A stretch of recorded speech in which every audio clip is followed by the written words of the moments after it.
નમસ્કાર, જય હિન્દ. હું વિજય હિરપરા, આમ આદમી કાર્યકર તાલાળા.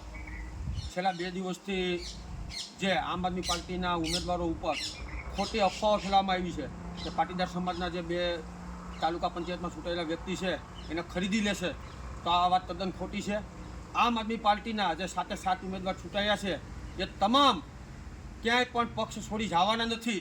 તો આવી ખોટી અફવાની વાતમાં આવવું નહીં.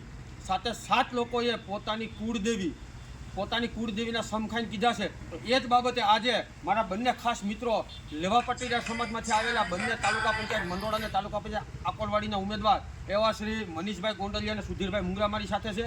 અને આજ ખોડિયારમાંની સાક્ષી એ પણ કસમ ખાઈને કહે છે, માતાજીના સમ ખાઈને કહે છે કે જો અમારામાં પાટીદાર સમાજનું ગૌરવ લોહી વહેતું હોય તો માની સોગંદ ખાઈને અમે વાત કરીએ છીએ કે અમે ક્યાંય જવાના નથી ને જાય તમે પાટીદારના દીકરા નથી. તો ચાલો આપણે એમની સાથે પણ વાત કરીએ.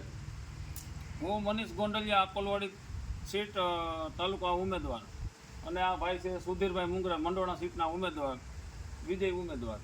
અમે સોગંદ ખાઈ છીએ, ખોડિયાર માતાજીના સમ ખાઈ છીએ. અમે પાટીદારના દીકરા છીએ. જો અમે ભાજપ ભેગા થઈને તો અમારી માનું ધાવણ લાજે, બરાબર છે.